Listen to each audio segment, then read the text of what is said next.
ఎవరు అడగము, ఎవరు వెయిట్ చేయాల్సింది. మనకి పుస్తకాలకు వచ్చారు. తువాడుకోరు బైందమ్మ గారు ఆయన పాటలు పట్టుకుని వచ్చారు. ఒక్కొక్కరు 20 రూపాయలు.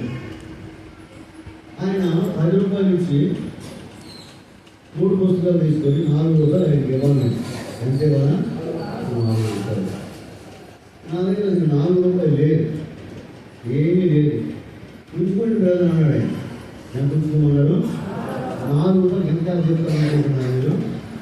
4 రూపాయలు ఉంచుకోమంటే కష్టమైన పరిస్థితులు ఉన్నాం. రూపాయి చింతపండు సంవత్సరాలు ఉన్నాను నేను. ఎంత?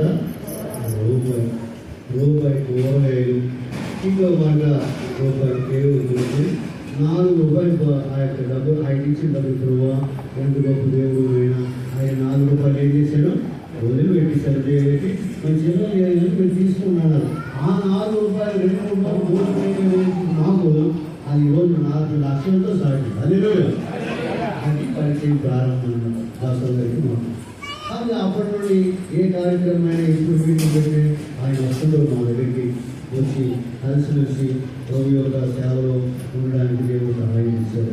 అయితే పాతలు ఉండేది. నేను వచ్చాను పాతలు. అప్పుడు మన పాల్గొన్న చాలా చిన్నవాడు అనమాట. అక్కడ క్రిస్మస్ మీటింగ్ తీసేవాడు. మైక్ సెట్ పెట్టాడు. అందులో వచ్చేవాళ్ళు తీసేవాళ్ళు. అలా పరిచయం అందరికీ జరిగింది. అప్పుడు నేను ఏం చేశానంటే మేమందరం కలిసి సేవ చేస్తున్నాం. దాదాపు ఒక 30 మంది ఉన్నాం. మొత్తం 4-5 జిల్లాలు కూర్చోడానికి చాలా మంది ఆరు వర్షానికి ఆగిపోయారు. మేమందరం కలిసి పనిచేస్తాం. నాతో వారికి ఆయన కూడా పరిచయం చేయాలని మంచి మనసు దేవుడు ఇచ్చారు. కనుక నాతో ఉన్నటువంటి దేవుని సేవకులందరూ కూడా ఆయన పరిచయం చేశాం. అప్పుడు ఈ ఊరు రావడము ఊళ్ళో అడుగు పెట్టాం. ప్రభుత్వంలో అప్పటి నుండి ఆయన ఈ లోకాన్ని విడిచిపెట్టి పనులకు వెళ్ళినంత వరకు ఈ రోజు వరకు కూడా ఆ యొక్క పరిచయము ఆ యొక్క అనుబంధం ఏమైందని కొనసాగుతూనే అది. అందుకోసమే మేము ఈ ఊరు వచ్చాం.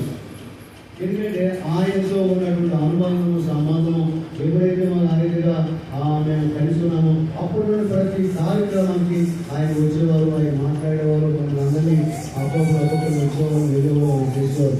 ప్రభువుని బట్టి అన్ని సంవత్సరాలు బట్టి పరిచయం కనుక ఈ కార్యక్రమానికి మరి పాల్గొన్నారు. జాగ్రత్తలు మాకు పరిచయం చేసి రమ్మన్నారు. కనుక ప్రభువుని బట్టి ఈ కార్యక్రమానికి ఆడాలి. ఒక మాట ఇంకొక అనుకుంటున్నాను. ఎస్పీ పత్రిక 13వ అధ్యాయం 17వ వచనం.